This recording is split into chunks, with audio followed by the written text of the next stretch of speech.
नमस्कार, आप सभी का स्वागत है देवभूमि लाइव टीवी में। आज के इस विशेष संवाद कार्यक्रम में हम स्वागत करने जा रहे हैं जोगिंद्रनगर क्षेत्र की राजनीति और सामाजिक गतिविधियों में लंबे समय से सक्रिय रहे गुरुशरण परमार जी का।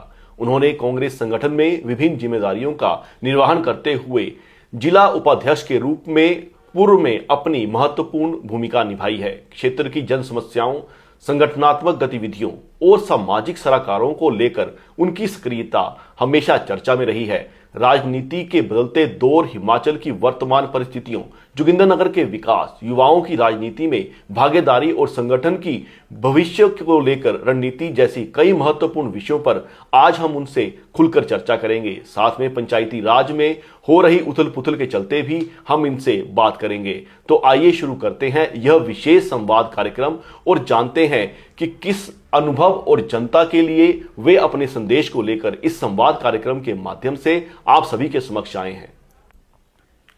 गुरुशरण परमार जी, आपका स्वागत है देवभूमि लाइव टीवी के इस संवाद कार्यक्रम में। धन्यवाद भाई अमित सूद जी।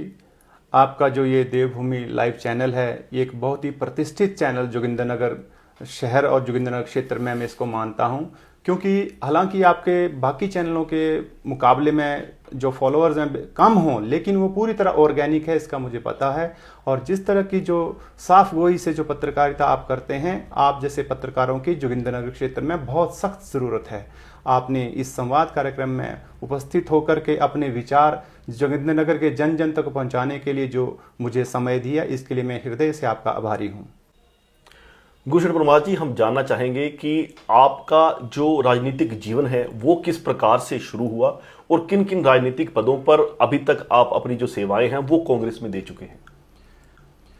जी भाई अमित सूद जी, मैं आपको बताना चाहता हूं कि मैं किसी राजनीतिक पृष्ठभूमि से नहीं आता हूं। मैं एक गैर राजनीतिक परिवार से आता हूं, लेकिन हाँ, हमारा जो पुश्तैनी जो है, हम पुश्तैनी तौर पे कांग्रेसी हमारा परिवार रहा है। कांग्रेस के हम शुभचिंतक रहे हैं, लेकिन राजनीति में, चुनावी राजनीति में हमारा दूर दूर तक कोई नाता नहीं था। लेकिन कुछ ऐसी परिस्थितियां बनी जिससे मुझे राजनीति में या चुनावी राजनीति में, एक्टिव राजनीति में आना पड़ा। और उसके बाद सबसे पहले तो मैं जैसे यूथ कांग्रेस से जैसे ही हमारा सफ़र शुरू हुआ, एनएसयूआई में बच्चों को यहाँ कॉलेज में मैंने कई वर्षों तक जो मदद की है। और उसके बाद यूथ कांग्रेस में सबसे पहले जब आदरणीय राहुल गांधी जी ने जो चुनावी जो संगठनात्मक ढांचे का जो उन्होंने इसको लाया था, तो उसमें मुझे जो है यहाँ से मैं महासचिव नियुक्त हुआ था। उसके बाद 1.5-2 साल अपनी सेवाएं देने के बाद उस समय तत्कालिक जो हमारे प्रदेश के अध्यक्ष होते थे माननीय विक्रमादित्य सिंह जी, जो आज लोक निर्माण एवं शहरी विकास मंत्री हिमाचल प्रदेश सरकार हैं, उन्होंने मेरी पदोन्नति मेरी काम के आधार पर की थी और मैं ब्लॉक का फिर यूथ कांग्रेस का अध्यक्ष रहा। और 2016 तक जो है, 2012-13 के बाद जो है 16 तक मैं यहाँ पे ब्लॉक कांग्रेस यूथ कांग्रेस का अध्यक्ष रहा। उसके बाद ब्लॉक जो सीनियर कांग्रेस हमारी है उसमें मैं ब्लॉक में महासचिव रहा, और उसके पश्चात मैं जिला में सचिव रहा। और उसके बाद अभी हाल ही में जो जिला के जो उपाध्यक्ष के पद पे मैं कार्यरत था, और अभी हमारी कमेटियां जो हैं भंग हुई हैं, और अभी आने वाले समय में पार्टी संगठन जो जिम्मेवारियां देगी उसको मैं पूरी निष्ठा के साथ निभाने का प्रयास करूंगा। और इसके बावजूद मैंने जो पार्टी संगठन, चाहे अखिल भारतीय कांग्रेस कमेटी हो, चाहे अखिल भारतीय युवा कांग्रेस हो, उनके साथ मिलकर के हिमाचल से बाहर भी अपनी सेवाएं दी हैं। अमित सूद जी, मैं 4 महीने 2017 के जो पंजाब विधानसभा के चुनाव हुए, उसमें 4 महीने मैंने गढ़शंकर में अपनी सेवाएं दी। 4 महीने मैंने जीरा विधानसभा क्षेत्र जो फिरोजपुर जिला में आता है पंजाब के, वहाँ पे अपनी सेवाएं दी। उसके बाद जनता कॉलोनी जो दिल्ली में कॉरपोरेशन के जो चुनाव हुए, उसमें मैं 2-3 महीने वहाँ पे रहा। उसके बाद गुजरात में भी अहमदाबाद सीट में मैं श्रीनिवास जी के साथ जो है अपनी सेवाएं दे चुका हूँ। और मैं ऐसे मोटा मोटी अगर मैं अंदाज़ा लगाता हूँ तो करीब 2.5 साल में पार्टी संगठन के सिलसिले में हिमाचल से बाहर में रहा हूँ।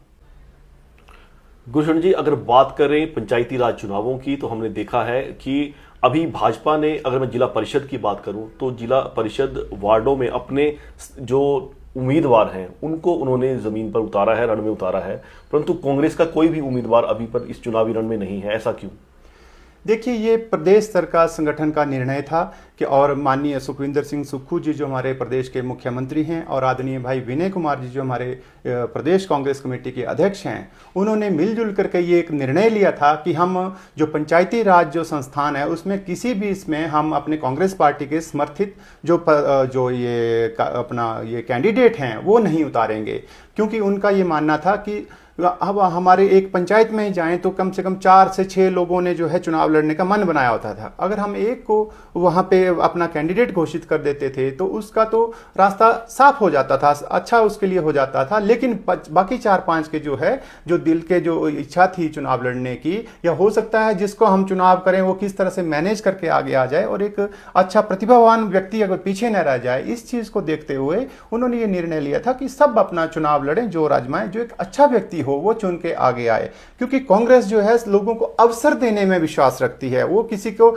दबाने में विश्वास नहीं रखती। आप देखते हैं भारतीय जनता पार्टी ने यहां पे क्या किया है, अपने कैंडिडेट दे रही है, लेकिन कितने ही लोगों ने मन बनाया होता है तो कहीं ना कहीं उनके साथ वो एक अच्छा व्यवहार नहीं कर रही है। और दूसरा, जो भारतीय जनता पार्टी की अगर मैं बात करूं तो ये इनको जो किराए के और जो खरीदे हुए कैंडिडेट्स पे ज्यादा विश्वास रहता था, और यही जो है यहाँ पे हिमाचल प्रदेश के पंचायती राज के चुनाव में भी देखने में मिल रहा है, जिससे जो भारतीय जनता पार्टी के कई कार्यकर्ताओं से हमारी भी बात होती है तो उनके मन में जो है बड़ी हताशा है, बड़ी निराशा है। लोगों ने पिछले 4-4, 5-5 साल से जो है प्रयास किए होते हैं, मेहनत की होती है कि हम चुनाव लड़ेंगे जब समय आएगा, तो कहीं ना कहीं भारतीय जनता पार्टी ने उनके अरमानों में कुठाराघात किया है।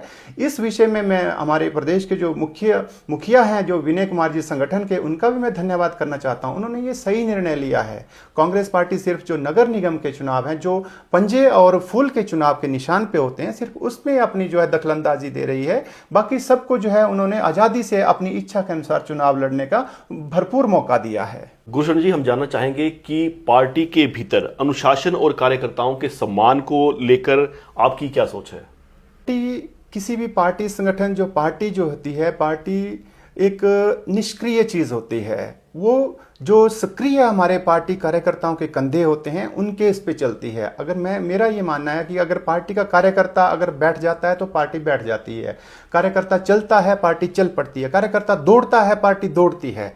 तो और उसके बाद जब पार्टी संगठन जब कहीं ना कहीं सरकार सत्ता हासिल करने में कामयाब हो जाता है, तो सरकार में जो लोग बैठते हैं उनको कार्यकर्ता की पूछगिछ करनी चाहिए। और कार्यकर्ता, क्योंकि ये चुनाव जो है ये 5 वर्षों के लिए होता है, उसके बाद फिर से सरकार को तो जनता के दरबार में जाना ही पड़ेगा। तो जिन कंधों पे वो सरकार बनी होती है, अगर उन कंधों को वो भूल जाए या उन कंधों को तोड़ने का प्रयास करे तो अगली बार कंधे मिलना बहुत मुश्किल हो जाता है। तो इसलिए मेरा ये मानना है, मैं ये किसी दल विशेष की बात नहीं करता हूं, मैं हर पार्टी के लिए ये कहना चाहता हूं कि किसी भी पार्टी में जिन जो कार्यकर्ताओं ने अपना समय दिया होता, अपनी उम्र खपाई होती है, उन कार्यकर्ताओं का मान सम्मान पार्टी को और पार्टियों की बनी हुई चुनी हुई सरकारों को भी करना चाहिए। अगर वो अपनी सरकारों की पुनरावृत्ति चाहते हो तो, अगर एक ही बार बनना हो तो वो फिर जैसे मर्जी रहें, ऐसा मेरा विश्वास है जी। गुलशन जी, हम जानना चाहेंगे कि क्या संगठन और गुटबाजी को लेकर जोगिंदरनगर कांग्रेस की जो राजनीति है वो प्रभावित हो रही है? जोगिंदरनगर कांग्रेस में कुछ समस्या तो चल रही है। अगर मैं कांग्रेस का कार्यकर्ता हूं और कांग्रेस ने जो मुझे आज तक विभिन्न पदों में सुसज्जित करके जो मान सम्मान दिया है, तो कहीं ना कहीं मेरी जिम्मेवारी बनती है कि जो कांग्रेस के हित में बात हो मैं उसको जरूर करूं। तो उस परिप्रेक्ष्य में ये कहना चाहता हूं कि जैसे कांग्रेस के चाहे कार्यकर्ता हैं जिनके सिर पे आज सरकार बनी है, बेशक यहाँ से कांग्रेस पार्टी का जो हमारा प्रतिनिधि थे ठाकुर सुरेंद्रपाल जी ने चुनाव लड़ा, वो हार गए, लेकिन उन्होंने 30,000 मत हासिल किए 2000। और अगर मैं 2017 की बात करूं तो वहां हमारी जमानत जब्त हुई थी, हमारे को 6,000 वोट मिले थे। अगर 6,000 वोट से इन 5 सालों में अगर हमने 6,000 वोट को 5 गुना ले जाकर के अगर 30,000 वोट तक लेके आए, तो कहीं ना कहीं कार्यकर्ताओं की अथक प्रयास थी, अथक मेहनत थी। और आज क्या देखने में मिल रहा है कि जो कार्यकर्ता जिन्होंने उस चुनाव में इसको संख्या बल को 30,000 तक ले जाने में काम किया, आज वो कहीं ना कहीं दरकिनार है आज। और जिस पदाधिकारी ने, जिस हमारे कैंडिडेट ने 30,000 वोट लिए, आज वो भी कहीं ना कहीं जो है हाशिए में है। आज उनकी कहीं सुनवाई नहीं है, वो कहीं किसी भी सार्वजनिक मंच में नहीं दिखते हैं। आज जो सरकार के आज यहाँ पे प्रतिनिधि बने हैं और उनके इर्द गिर्द अगर हम नजर दौड़ाते हैं तो सारे वही लोग हैं जो कहीं ना कहीं भाजपा के साथ होते थे पिछले चुनाव में, और पिछले 5 साल जिन्होंने भारतीय जनता पार्टी में और इसमें राणा जी के साथ मलाई खाई, आज वही लोग, आज वही हर कार्यालय में वही लोग दिख रहे हैं, वही उनके इर्द गिर्द उनके जो है वो सिंडिकेट बने हुए हैं। तो कहीं ना कहीं ये जो है अच्छा साइन नहीं है, और मुझे पूर्ण विश्वास है इन्होंने फिर भाग जाना है, और जो जिसने अभी अगली बार चुनाव लड़ना है उसको बहुत बड़ी जो है दिक्कत आने वाली है। तो इसके लिए मैं ये चाहता था कि जैसे पार्टी संगठन भी इसका संज्ञान ले, सरकार भी इसका संज्ञान ले, और कहीं ना कहीं मेरा ये मानना है कि आप नया पौधा लगाने चलते हैं, लेकिन जब आपके पास ऑलरेडी एक पौधा, देखो 30,000 वोट सुरेंद्रपाल जी ने लिए थे, कहीं ना कहीं 35,000 पे ही हमने पहुंचना था। अगर उनको थोड़ी सी और ताकत दी जाती तो अगली बार हमारी सीट कहीं नहीं जाती थी। लेकिन आप कहीं ना कहीं एक रास्ते से इस तरह से भटके हुए लग रहे हैं। अगर मैं अब बहुत ज़्यादा भी मैं स्पष्ट नहीं कहना चाहता हूं, क्योंकि अपनी पार्टी की संगठन की बात है, लेकिन हाँ, पार्टी के हित में मुझे स्पष्ट बात ये कहना भी पड़ेगी कि जो यहाँ पे चल रहा है ये सब कुछ ठीक ठाक नहीं चल रहा है। मेरा पार्टी हाईकमान से भी निवेदन रहेगा, चाहे हमारी जिला की कमान है, चाहे हमारे प्रदेश की कमान है, वो जो यहाँ पे जो जोगिंदरनगर में जो संगठन में पार्टी में क्या चल रहा है, अभी आप देखते होंगे हमारे ब्लॉक के अध्यक्ष भी बन गए हैं, तो उनसे अभी तक कार्यकारिणी नहीं बनी। ठीक है, वो हमारे भाई हैं, उनका स्वागत है, लेकिन पार्टी की जो है, अब जैसे आपको पता था पंचायती राज के चुनावों में जाना है, तो अगर पार्टी की अगर हमारी कार्यकारिणी 30-50 लोगों की बन गई होती तो आज हम उनको कहीं ना कहीं जिम्मेवारियां देने लायक होते। ये ठीक है, हम चुनाव जो है प्रत्यक्ष रूप से अपने इस पे पंजे पे या इस पे हाथ पे या फूल पे नहीं लड़ा जा रहा है, लेकिन उसके बाद भी जो हमारे कोई ना कोई तो हमारा कार्यकर्ता तो वहां चुनाव लड़ रहा होगा, क्योंकि जो चुनावी राजनीति में या राजनीति के क्षेत्र में जो वही चुनाव में आता है, एक सामान्य आदमी तो आता नहीं है। तो कहीं ना कहीं उनकी अब मदद करते, आज उनके साथ खड़े होते, तो कल को जब नेताओं को जरूरत पड़ती तो वो उनके साथ खड़े होते। तो ऐसा मेरा मानना है, मतलब जो हमारा पार्टी हाईकमान को इसमें जो है विशेष संज्ञान लेने की जरूरत है। जोगिंदरनगर में बहुत सारी ऐसी बातें हैं जो कहीं ना कहीं जो है कार्यकर्ताओं को, जो दिलो जान से जो पार्टी के लिए काम करते हैं, उनको हतोत्साहित करने का काम कर रहे हैं। और मुझे अंदेशा है कि आने वाले चुनाव में हमें बहुत बड़ी दिक्कत जो है आने वाली है। कहीं ऐसा ना हो कि वही 2017 वाली बात आ जाए और हमें बूथ पे बैठने वाला व्यक्ति ना मिले। हाल ही में जिला परिषद वार्ड, अगर मैं नेर गढ़वासड़ा की बात करूं, तो उस सीट पर कांग्रेस के ही एक आपके ही भाई थे, जो कि कांग्रेस के पदों पर भी मुझे लगता है रहे हैं या अप्रोक्ष रूप से रहे हैं, और कांग्रेस का वो एक चेहरा थे, और उनकी जो धर्मपत्नी है वो इस नेर गढ़वासड़ा वार्ड से भाजपा का टिकट जो है वो लेकर चुनाव लड़ रहे हैं। इस पर आपका क्या कहना है?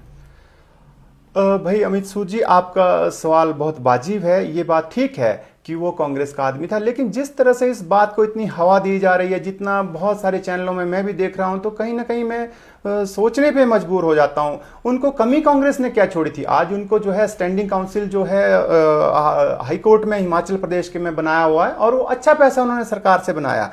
कभी वो एक यहाँ पे सिंपल मेरे सामने बस से आया जाया करते थे, आज वो इतनी लंबी गाड़ी से अगर घूम रहे हैं तो ये कांग्रेस पार्टी की देन है।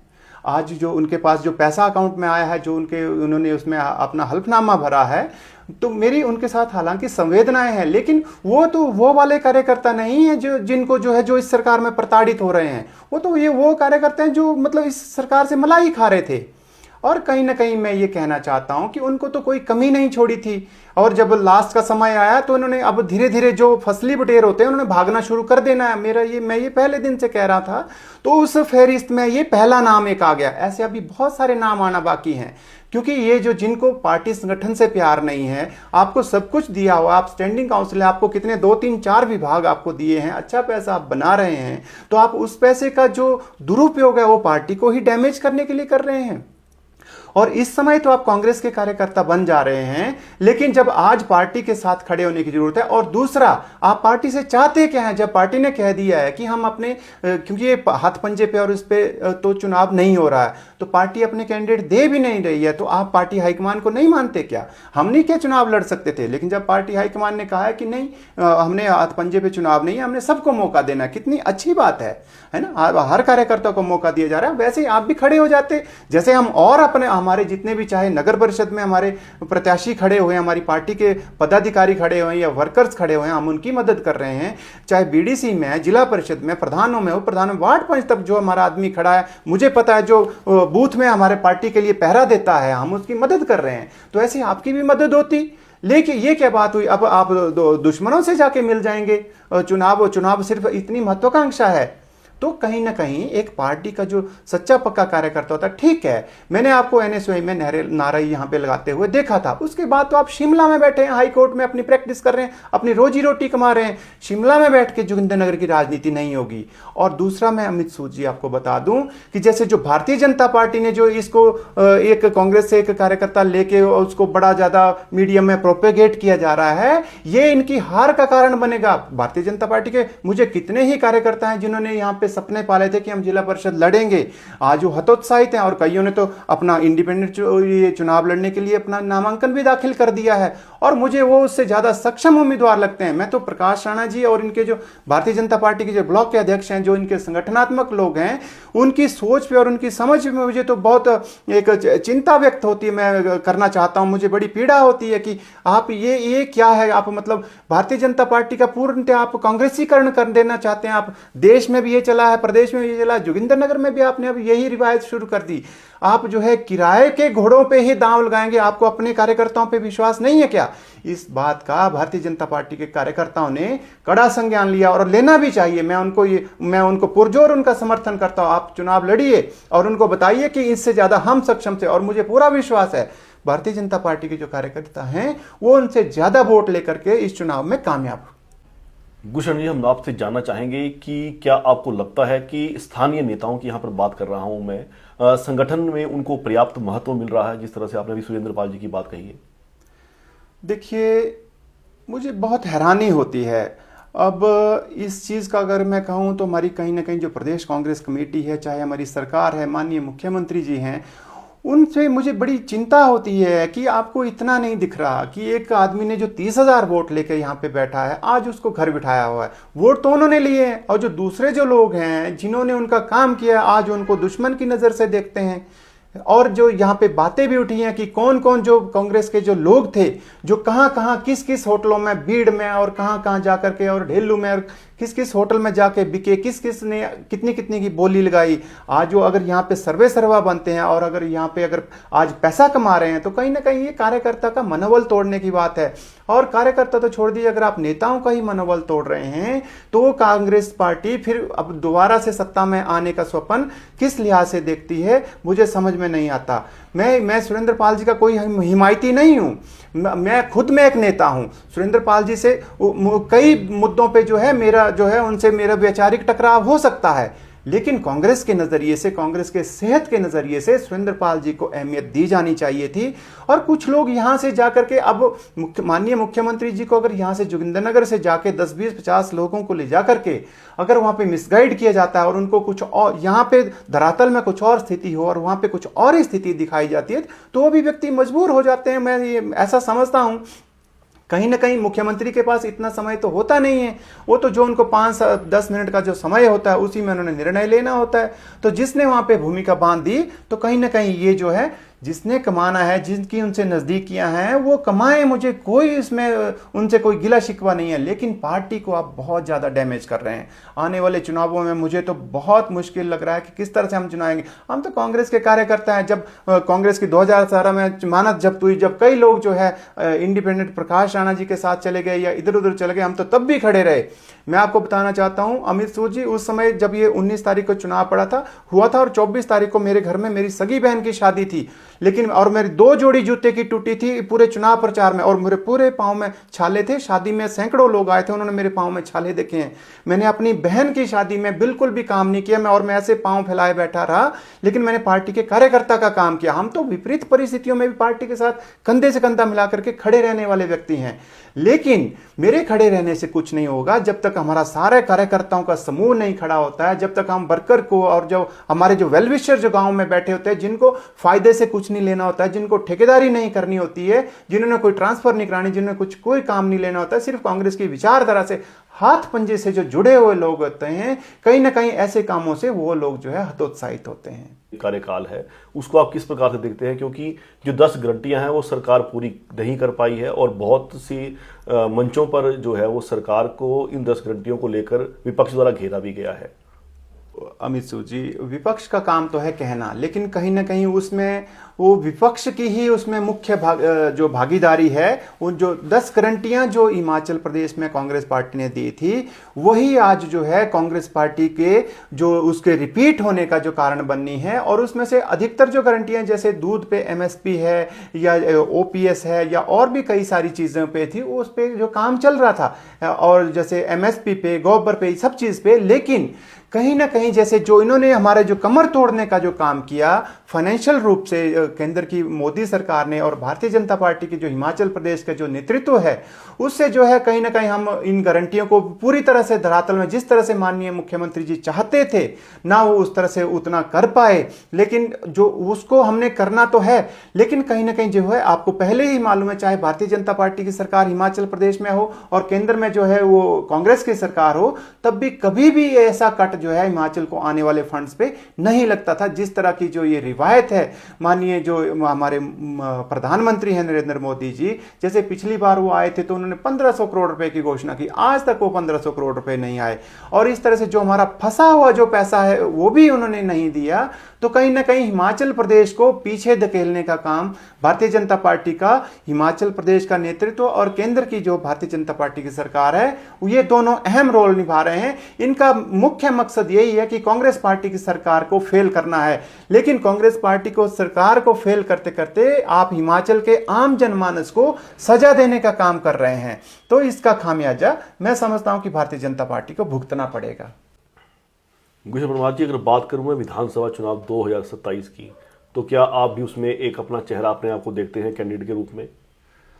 2027 में ये ठीक है, मुझे देखिए, मुझे चुनाव लड़ने की ऐसी कोई महत्वाकांक्षा नहीं है, लेकिन जिन लोगों के मैं काम कर रहा हूँ अब राजनीति के क्षेत्र में, मुझे भी करीब करीब 30 साल होने को हैं, तो कई लोगों की ऐसी आशाएं अपेक्षाएं भी मुझसे हैं कि मैं चुनावी राजनीति में भी आऊं, लेकिन मेरी कोई ऐसी महत्वाकांक्षा नहीं है। और अभी मैं वैसे भी ये चाहता हूं कि अभी कांग्रेस पार्टी की सरकार है, सरकार का जो यहाँ पे प्रतिनिधित्व एक हमारे नेताजी ने किया है, तो मैं चाहता हूं कि वही नेताजी इस बार जो है चुनाव लड़ें, कि ताकि जो लोगों के उन्होंने इन 5 सालों में काम करने हैं तो उसका आशीर्वाद भी जनता उनको दे।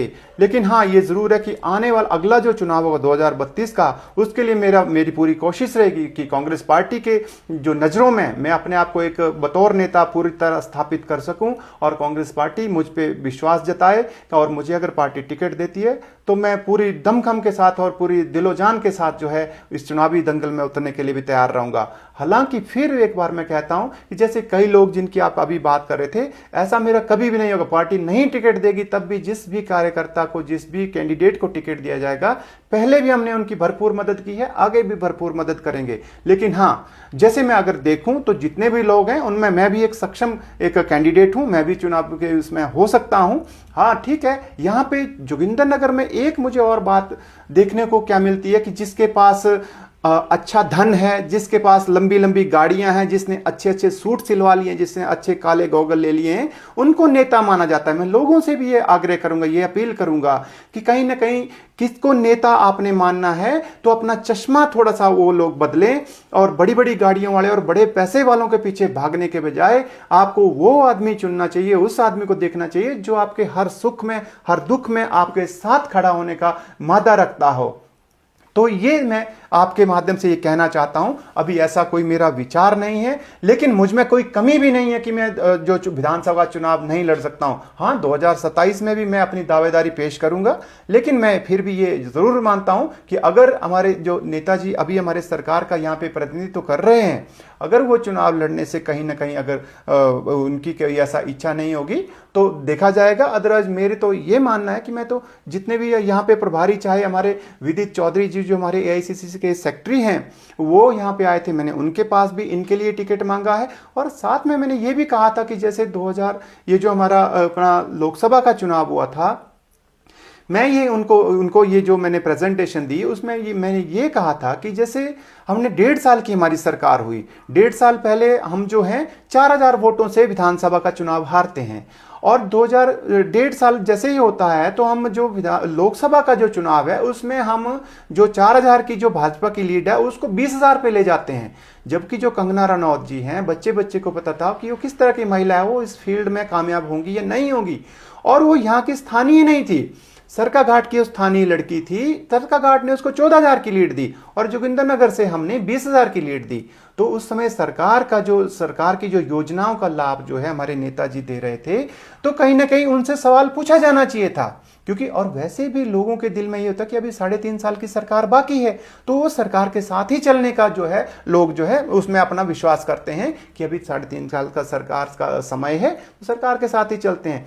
तो मुझे इस बात का अंदेशा है कि कहीं ऐसा न हो आने वाले विधानसभा चुनावों में हम फिर वो कहीं 2017 वाली स्थिति न दोहराने में ना हम पहुंच जाएं।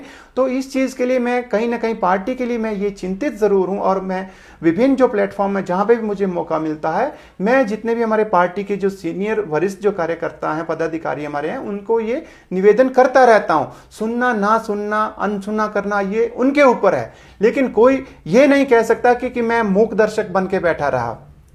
ऐसे ही जैसे यहाँ पे विभिन्न विभागों में बात है, तो जो कांग्रेस पार्टी के जो कार्यकर्ता है अगर वो जाते हैं तो उनकी कोई सुनवाई नहीं है। भारतीय जनता पार्टी के प्रकाश राणा जी के लोग जाते हैं तो उनकी फुल सुनवाई है, उन्हीं के काम हो रहे हैं। और वो उल्टा जो कांग्रेस के जो कार्यकर्ता हैं उनको दुत्कार के जाते हैं, भी देखा ऐसे काम होते हैं। तो कहीं ना कहीं जोगिंदरनगर में मुझे जो लग रहा है कि हम एक ऐसी बड़ी विपरीत परिस्थिति की ओर जोगिंदरनगर में कांग्रेस बढ़ रही है, जहां की बाकी विधानसभा क्षेत्रों का मैं नहीं कह सकता, लेकिन वहां पे मुझे नहीं लगता कि इतनी स्थिति खराब हो। परमार जी, हम चाहेंगे कि इस साक्षात्कार को समाप्त करने से पहले आप जो दर्शक आपको देख रहे हैं उनको एक सार्थक संदेश दें। मैं यही कहना चाहता हूं अमित सूद जी कि कांग्रेस पार्टी जो एक विचारधारा है, ये इस देश के लिए इस कांग्रेस पार्टी ने एक महत्वपूर्ण भूमिका अपनी निभाई है। और जब कांग्रेस पार्टी के लिए जो है और इस देश के लिए जब मर मिटने की आवश्यकता थी, तब भी कांग्रेस पार्टी के झंडे तले ही लोगों ने जो है अपनी शहादत दी है। लेकिन आज इस देश के लिए मरने की नहीं, इस देश के लिए जीने की आवश्यकता है। लेकिन देशभक्ति की भावना से ओतप्रोत होकर के जीने की आवश्यकता है। तो कहीं ना कहीं वो कांग्रेस ही एक ऐसा विचार है जो सबको साथ लेकर के चलने की बात करता है। तो मैं सबसे यही निवेदन करूंगा, और जो जैसे अब ये अपना जो पंचायती राज के जो चुनाव आए हैं, इसमें जो चाहे कैंडिडेट हैं, चाहे जो उसमें वोटर हैं, मतदाता हैं, उनसे भी मैं निवेदन करूंगा कि सब लोग अपने मतदान का जो अधिकार जो कांग्रेस पार्टी की सरकारों ने आपको दिया है उसका भरपूर इस्तेमाल करें और सही कैंडिडेट को जिताएं। चाहे वो किसी भी विचार से संबंध रखता हो, लेकिन वो सामाजिक जो सरोकारों से संबंधित हो, उस व्यक्ति का समाज से कोई लेना देना हो। कोई जैसे आज धन के या इस तरह के खाने पीने के प्रलोभन देने वाले भी बहुत सारे लोग आ जाते हैं। कहीं ना कहीं उस प्रलोभनों में आकर के एक ऐसे लोगों को आप मौका ना दे दें जिसके लिए आपको अगले 5 वर्ष तक पछताना पड़ जाए। तो मैं यही आपके चैनल के माध्यम से सबसे कहूंगा, और मैं विशेष आपका अमित सूद जी धन्यवाद करना चाहता हूं। आपके इस संवाद कार्यक्रम में आपने मुझे जगह दी, आपने मुझे इस काबिल समझा। मैं आपका हृदय की गहराइयों से कोटि कोटि आभार व्यक्त करता हूं, आपका धन्यवाद करता हूं कि आपने मेरी जो आवाज है, मेरे जो हृदय के उद्गार हैं, उनको जन जन तक पहुंचाने के लिए जो आपने मुझे ये मंच दिया है, मैं इसके लिए आपका बहुत बहुत आभारी हूं। आपका बहुत बहुत धन्यवाद। आप सभी ने देखा कि किस प्रकार से कांग्रेस के जिला पूर्व उपाध्यक्ष गुलशन परमार ने अपने विचार यहां पर अपना जो उद्गार था वो भी उन्होंने यहां पर व्यक्त किया है।